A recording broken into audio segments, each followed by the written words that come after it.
The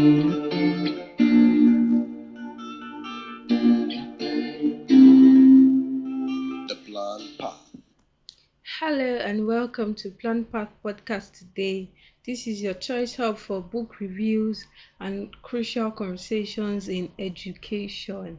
My name is Oluwatosin Mugbadun Ade and I'm your host on the show. The show is brought to you courtesy of Plan Path Consult, your choice hub for trainings, research development, collaborations, counselings, and everything education. You can reach out to us on any of our social media platforms: Facebook, Instagram, LinkedIn at PlanPark Consult, or mail us at planparc@gmail.com. Alright, today I'm very excited. It's a book review day and I'm very happy. Today we are reviewing a book called Relationship Goals by Pastor Michael Todd. It has a headliner that says How to Win at Dating, Marriage, and Sex. And trust me, Yara, everybody, I really want to win in relationships, in all my relationships, and I'm sure you also want to win as well. Okay, so let's jump right into the book now. The book is about 222 pages and it was written in 2020. Actually, it was originally a eight-part sermon that was preached in 2018 at Transformation Church, and it literally spread like a wildfire. Everybody started listening to it and it turned into a book. So you can decide to actually go listen to the book review, to the original sermon. It's on YouTube. Just type relationship goals and the eight sermons will come out. Okay, Pastor Michael Todd is married. He has four children. He's married to Pastor Natalie Todd. He has four children. They have four children together. He's the pastor of Transformation Church, as I said earlier, Tulsa. Transformation Church used to be called Greenwood Christian Center, and then it was super. It was headed by Bishop Gary McIntosh, and then Pastor Mike and Natalie became the heads in 2015. Okay, so the book. Let's talk about it. I actually use relationship goals as my reference for relationships generally. Trust me, I still listened to it last week Sunday. It's that serious. I literally go back to it and refer to stuff a lot. It's been very helpful. I've had it on my laptop since 2018. Okay, so let's talk about chapter one. The way we're going to be reviewing the book today is quite different because we are just going to be picking out the lesson points from each chapter. I may not even mention the chapter at times. Okay, so first of all, chapter one says taking aim. It has a quote by Drake. It says, God's plan, God's plan. I can't do this on my own. Okay, so first of this chapter one literally talks about the concept of relationship goals. When people talk about relationship goals, usually you can even try it out and just Google or search on your browser, say hashtag relationship goals. You see a lot of things, and when people say relationship goals, they usually have pictures of people like Simi and Adekunle Gold, Will Smith and Jada. By the way, we have a book review of Will Smith's book, Will by Will Smith. You can go listen to it, please. It's a previous every book we reviewed. So they have a picture of people like Kim and Kanye, Fela and Tara Durotoye, Pastor Poju and Pastor Tony Oyemade. Those are the kind of couples that people have in mind, and lots more, depending on people's preferences. People have those kind of like humans in mind when we talk about relationship goals. Oh, and relationship goals is usually, oh, these are the people that I want my relationships to look like. These are like my mentors. And to be sincere, when you actually say that some people are like your goals, like your relationship goals, it's good to really think about our thoughts, like think about what you're thinking about really well. Like it's very important to ruminate about your thoughts, because you need to start asking yourself questions like, so when I say relationship goals, who do like what exactly do I want from a relationship? Like what exactly is it that I want my relationship to be like? Is it that I like their dressing, the way their dress sense? Is it that I like their purpose, their mission together as a couple? Is it that I like the fact that they have kids? Like what exactly? Don't just be so carried away by the old social media hype and be saying goals, goals, goals, goals and everything. So think about it. When you say you want to relationship goals, somebody like you want to look at somebody, just be sure of what exactly it is that you want to emulate from those kind of people. Secondly is that is the fact that the truth is that relationships are quite sketchy. Okay, so from my own personal experiences, two things I've learned, I've seen over and over again, and even Pastor Mike like kept on referring to this, that in church, everybody just keeps saying don't do it, like Nike.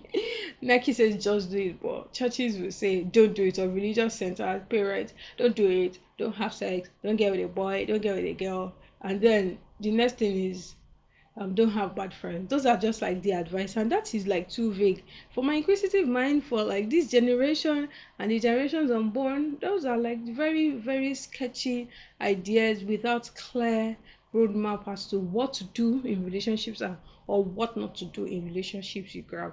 So it's very important that we lay the card straight. Even when people attempt to talk about relationships, the bestseller books or the books you find online that or people that have written is always how to get the right spouse, how to get the right spouse. And in my mind I'm like, so after I get the right person, what am I exactly supposed to be doing inside the relationship with that kind of person? You grab me. So that's why a book like this written by Pastor Mike Todd is very important, because he talks about what is happening in the context of the relationship itself, and I love it. So it's important that we all have relationship goals. It doesn't have to be a romantic relationship goal. It can be a parental relationship goal. Also, at this point in time, I want to spend time with my more time with my parents. That could be a relationship goal. You understand? Or at this point in time, I want to spend time with my siblings. At this point in time, I want to intentionally make sure that I check up on my friends like a lot, like all the time. I'm that friend that keeps checking up on their well-being.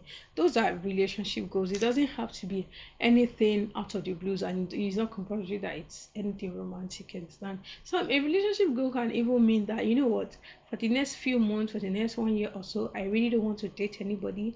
I think I spend some time with myself and just enjoy my life being a single, you understand, and like work on myself. So those are examples of relationship goals that you could have, you understand. And let's round up this part by saying that in this world that there is so much we have so much relationships, and we have so many relationships and less love. We have so everybody having sex, not everybody actually, not everybody's having sex, a lot of people having sex, and there's literally little or no intimacy. What we should strive at in relationships or strive for in relationships is not perfection. Like, first of all, you are imperfect, I'm not perfect, so there's no perfect human being, and two imperfect people coming together can never make a perfect relationship. You feel me? So let's work towards progression in our relationships. Progression is very very important, more important than progression in our relationships is very important, more important than looking for perfection. Okay, so let's say this. Let me read this part of scripture to you. Proverbs 14:12. It says that there's a path that seemeth right unto man, but the end thereof is destruction. Okay, there's a path that seemeth right unto man, and the end thereof is destruction. Which brings me to chapter 2 that says before the person. So the thought of things seeming right to you, but then the end is bad boys. They will serve you breakfast. Okay, so before the person, before you bring another human being into your life, you understand? Before you bring another human being into your life, you need to realize that first off, relationship, the concept of relationship has always existed between God the Father, God the Son, and God the Holy Spirit. There's always been a relationship on the earth. Even before Adam was given a wife. I hate to sound really cliche over here, but it's actually the truth. Before Adam was given a wife, he was given a purpose. So there's so much more about you, about your life, before you even start talking about relationships. Because I feel that one of the issues with people is that a lot of people don't spend time being with themselves, being with God, they're being with their career. And a lot of people, maybe from even 13 or before then, people just get to jump into relationships from this person to this person, and they don't even like take a chill pill. And that's not a very healthy habit or a healthy thing to do, trust me. You need to learn to spend time alone and like get to really know yourself. It's very, very important and helpful. Okay, so this is, yes, that's very important to spend time being alone, like spend time knowing yourself a lot, and spend time with God. Spending time with God, spending time to develop a relationship with God, to be develop a relationship with the divine, you understand, it's going to help you. Because first of all, it's only what God like approves that actually grows, you understand. That's first off. Then secondly, without God, really, without God, chemistry and all of those things that people talk about, I think they are a lot overrated. And Pastor Michael Todd was saying that chemistry, or we flow, we like each other. Trust me, there'll be one day that you guys are like all over the roof and you are not flowing. Trust me, like everybody's on their own and you're not flowing. You need much more than flowing, quote and unquote, which is chemistry is important, but you can't just base your relationship only on that instant. And it's important to put God first in our lives before we put another person in, so before we even put ourselves, you understand. Okay, so, and usually the best of human relationships, they really flow when we are in like great standing with God, with our maker, you understand. Let me read a scripture to you that everybody talks about, and I will just point out the things for you. Matthew 22, chapter 32, 22 verses 37 to 38. It says that you must love the Lord your God with all your heart, with all your soul, and with all your mind. A second commandment is equally important. Love your neighbor as yourself. Did you hear that? Okay, so first of all, is that you must love God with all your heart, with all your soul, and with all your mind. Like if you don't love God with like wholeheartedly and everything, you can't you can't like if you haven't sorted yourself out very well before you are even thinking about a relationship. Okay, so I'm already talking about chapter 3 now. That is the S word. The S word is not sex right over here. S word means singleness word, you understand. So if you haven't sorted yourself out like with God, and like taking time to like cultivate a good relationship with God, it's going to kind of like affect your relationships. That's the truth. Then secondly is that 39 verse 39 says that you should love your neighbor as yourself. Everybody's always talking about loving your neighbor, our neighbor, who is my neighbor. There are so many things, like theological things, like even Google Matthew 22 verse 39. You see so many theological things and everything. But can people just also remember that the Bible says as yourself? So that means that English, if you don't love your neighbor, love yourself, you won't be able to love your neighbor properly. If you don't learn, spend enough time enjoying your singleness, like you won't be able to love another person. And first of all, if you don't, singleness helps you to become very self-aware. You spend time to know about yourself, your good, the good, bad, and the ugly, and you just be like, oh my god, so this is you in all your in all your glory, in all your work. These are your tendencies, right? Being self-aware will help you a lot. Like it will carry you a long way, a very, very long way, because it is just very important for you to know yourself. And first of all, if you don't know yourself, how would you even know the kind of person that compliments you? So I have this friend that one time I met this friend, and when we were talking, like I think that was years ago, like a long time ago. When we were talking, like she really seemed to really know herself, like what she wanted, her dream, her aspirations, her this, what she didn't like, and that was really, really. I found that really, really attractive, like really, really, like really, really attractive, really, really good to emulate. If you don't know yourself very well, it will even be very difficult to find a spouse, someone that you're in a relationship with, because you won't be able to even like know your needs very well, and the person that you're supposed to be with, that is supposed to be meeting your needs, you understand. And when you it's true that two are better than one, really, because God really like made us for relationships, for interactions and everything. But the shocker here is that before we start bringing people into our lives, before we bring people into our lives, it's important to spend time being alone, work on our purpose. That purpose is very, very important. um Because when someone has a purpose, someone is bright, like has like a mission, a personal mission, things they are working towards, it makes the person a lot attractive. It makes the relationship enriching. I mean, there are so many relationships that, oh, it seems like the only thing they do in the relationship is just to maybe have sex or something, because relationship is boring, boring, boring, boring, boring. Okay, and like without sex there's really nothing to do in the relationships, which is also very, very boring. Okay, so let's talk about this part. I think this is chapter 4 already. Okay, so this part talks about relationship progression, and that is something I would like us to like really dwell on. Relationship progression, how relationships are supposed to be, like to naturally flow. So when we're young, you hear things like, okay, let me use my name and my name. So you hear things like tossing and tossing, kissing on the wall, KISSINGA. First comes love, then comes marriage, then comes baby in the baby carriage. So that kind of as I was laughing when Pastor Mike was actually singing this song, because that's the truth. The truth of the matter is that it has actually informed the way we see relationship progression. But let's shock you with this way, with the way relationships are supposed to progress.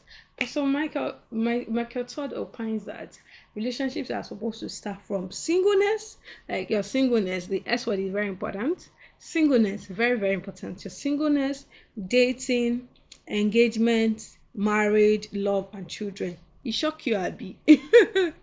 That we are not saying love first. Okay, so singleness. Let me just quickly wrap up on these concepts one by one. This chapter 4 is actually called intentional dating. That's the name of the chapter. So singleness is very important. We said before, it's important to be self-aware, know yourself, and all of that. Then dating, intentional dating. Not that you are just dating people randomly. It's not like you are just dating people randomly. Can I say that like a million and one times? Stop dating people that you can't marry. Stop trying to Netflix and chill with people. This is a time where you are getting to actually talk and intentionally know each other. And this is my learning point from this from this chapter. See, when you're dating somebody, give yourself 90 days to know each other before you become Facebook official, Instagram official, or start posting each other on your WhatsApp status and everything. Trust me, all of those gushing and people saying, oh, you guys look so cute, you really don't need that at the moment in the relationship. It could be very distracting and unhealthy for a relationship. So you meet somebody new, like, guys, this is a new arc. Write it down, make sure you're using it. When you meet somebody new, take 90 days to know the person. That's just 3 months. And if you're being honest with yourself, if you talk to somebody, you're not having sex, you're not fondling, you're not spending the night together, you're not doing all of those kind of stuff, you guys are really like spending time to know each other, like calling, texting, going out, having, not only going out to date or doing things that you're being distracted. Yes, it's good to do all of those fun things, but sitting down at a restaurant or at an eatery or at a park or something, to sit down and talk, just talk about things, get to know each other's family and everything. After 3 months, trust me, in even less than 3 months, you would be able to decide if you actually want to date this person, if you people can work out, if you are being honest, and if you've actually been talking. And I think it's very good to do this, because it just saves you a lot of time, energy. Because sometimes you've haven't you like spoken with people or like dated people or being close to somebody that if you really spent to like time knowing the person, you know that this one is waste of time. Don't let me even waste my energy with this person. It ain't gonna work, man. So think about that, and let's just do that. Okay, so engagement, when you're planning the wedding, towards the wedding, he has already put a ring on it and everything. Then marriage, love, and children. Let me talk about this put a ring on it part. This one is very important. Okay, about putting a ring and everything, it brings us to chapter 5 that says doesn't need to end. So this part is basically teaching us that if you've spoken to somebody in those 90 days and you realize that, oh my god, this is not going to work, there's no point pushing it further. You're not going to put a ring on it. And so let me also say this: if you put a ring on it, don't turn yourself to Lord of the Rings. I beg you, my brother and my sister, please. Do sharp sharp. Let there be a date in mind when you're talking about the engagement. Okay, so back to how to end it. Like, does it need to end? How to break up with people? Because this part is important. Like, stop ghosting people. I've been ghosted before, and you can call me chief ghosted officer, and it doesn't feel nice. Trust me, it doesn't feel nice. That's something I don't think I would ever do to somebody. I don't want to do that to anybody, and I don't like it when it's been done to people. So stop ghosting people. So let's learn how to break up relationships. Three things. Number one, end it quickly. Immediately you know there's no point. Stop wasting the person's time. Stop trying to see. You know it that it's not going to work. So end it quickly and stop looking for a perfect time. You know that thing I say, like, I was just trying to look for a perfect time. Dude, there is no perfect time. Like, you will never get that perfect time. Just say it out the way it is, and you need to stop wasting that person's time. Is a sign of respect to the person. Stop wasting people's time. Break up if you know it's not gonna work for you. Second is end it kindly, end it very kindly. It doesn't have to be anything dramatic. Like, I've actually broken up with somebody before, like, and we are not like doing best friend or anything. But if we need anything, if I'm in charge of something, if he needs my help, he can easily reach out to me and say, "Oh, Tosin, how are you? I heard you're in charge of so, and I need you to help me sort it out," and I'll do it. Like, even a lot of my friends, people that have actually that we never dated, but maybe he just met me, liked me, and in the midst of the old talking, we realized that it wasn't going to work. We still get to talk each other. A lot of them are maybe married, have kids, things like that. It doesn't have to end very dramatic. Like, relationships are very, very important. The fact that a romantic relationship doesn't work doesn't mean that you should not like talk to the person. Of course, I realize that some people need to be run away from. Trust me, I know that part too. Okay, so ending nicely, like kindly. Let's talk about Abraham and the Bible. How Abraham, when Abraham was going to like break up with Agar. Did I just say break up with Agar? Okay, that's what it is really. That's the truth. When Abraham was going to break up with Agar, and he didn't even tell his servant to deal with all the servants that Abraham had. He made sure the Bible says that he prepared food and a container of water and strapped them on Agar's shoulders before Agar went. Like, do it very kindly. It doesn't have to be a gbasgbos ending. Romans 12 verse 18 says, if it's possible, as far as it depends on you, live at peace with everyone. So as far as it depends on you, make sure you're living at peace with everybody. Three, end it cleanly. End it clean. Can we say this? Don't say, you know what, I'm not saying we should take some time, don't do all of those rhymes. Trust me, I'm just thinking, let's take some time, let's give each other a break. And in your mind, you know that this is no break. This is like, I'm jackpying, I'm running away. If you know you're actually running away, like, you really don't see a future in this, just tell the person honestly. Don't try and say, don't do like this, or don't do like you're going to do second coming of whatever your name is. It ain't necessary, bro, babe. It's not necessary. Just say that. Just end it quickly. End it quickly, end it nicely, and end it cleanly. Thank you very much for listening to that. It was important that we have to talk about that. Let's go on a quick commercial break. Oh my god, we've not gone a break on this episode, and we will be right back. Let's go on a quick short break. We'll be right back.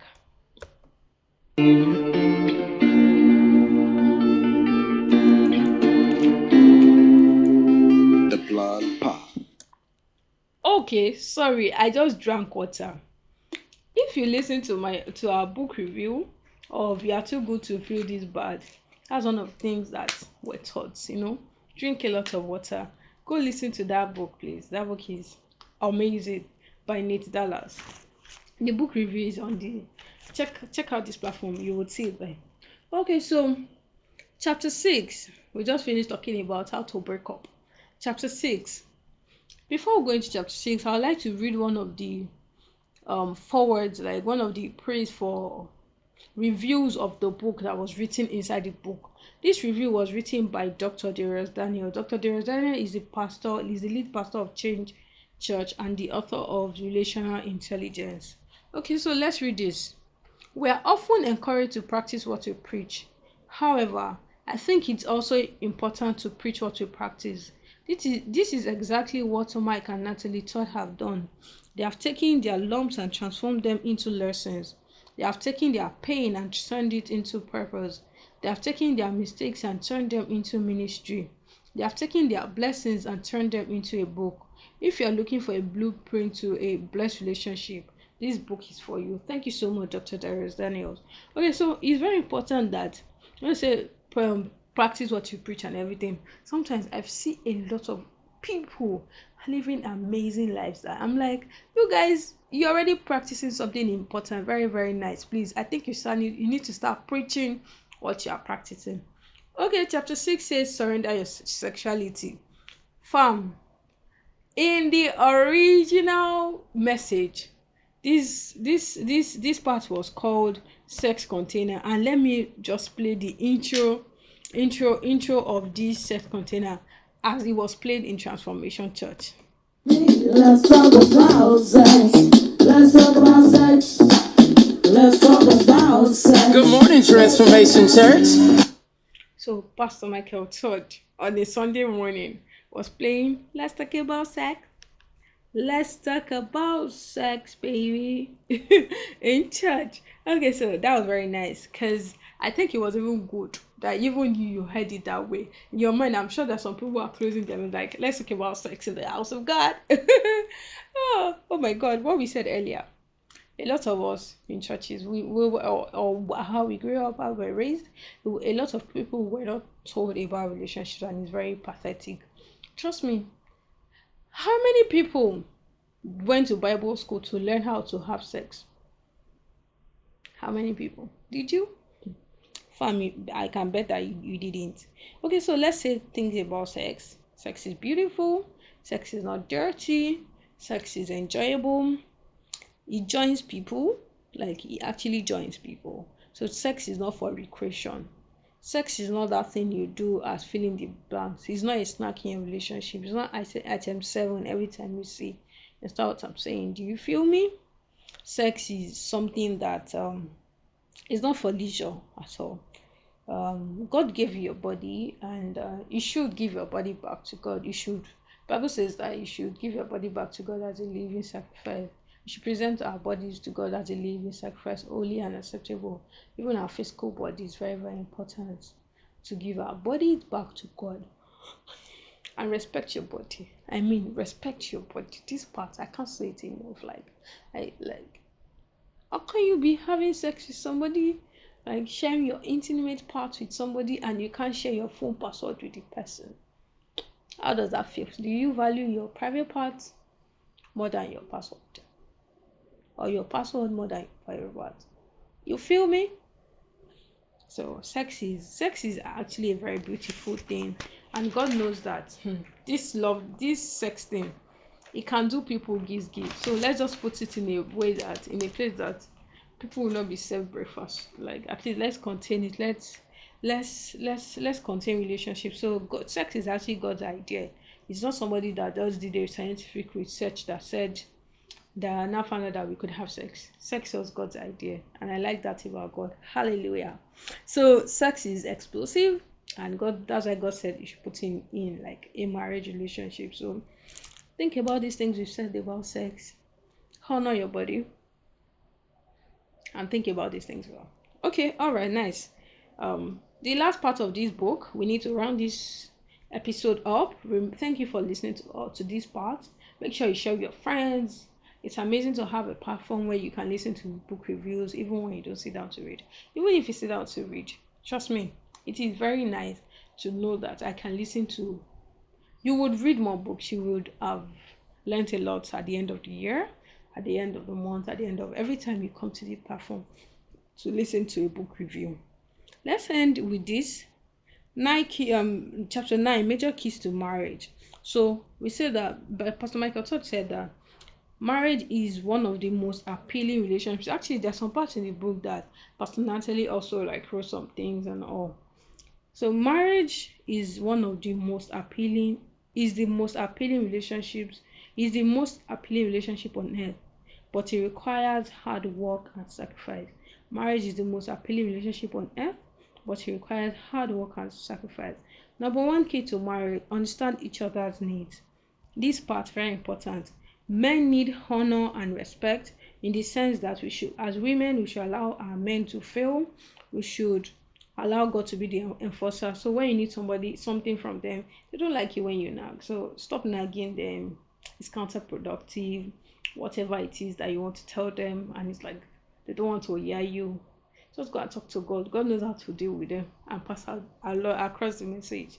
Thirdly, is that we should respect our men, not for what they are at the moment, but what you want to see in them. Understand? So if you know that this guy he sucks at helping me with at out chores, respect him, because you know that this guy is going to change. He's going to start doing house chores with me, and you understand. Respect what you want to see, not exactly what you see presently. We are not perfect, we are all progressing. Okay, so men also need support. They need support in the place of presence. They want you to be available for them.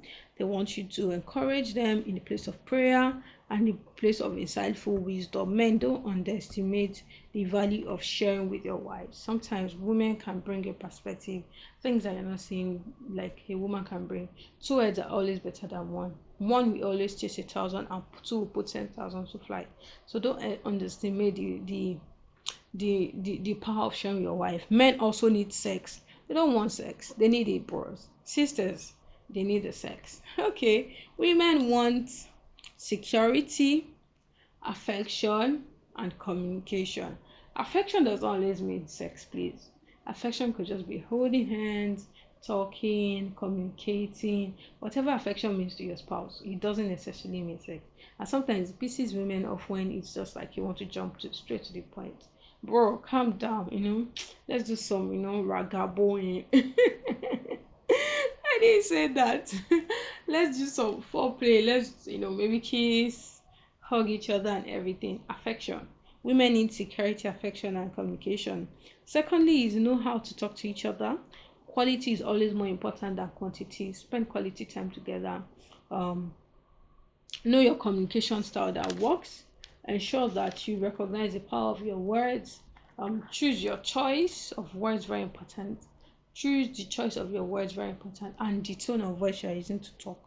Thirdly, is that you should speak each other's love language. You should, if you've not read Love Languages by Dr. Gary Chapman, I think you should by now.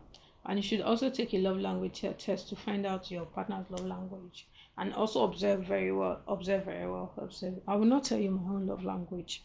Go and find out what your own love language is and your spouse's love language.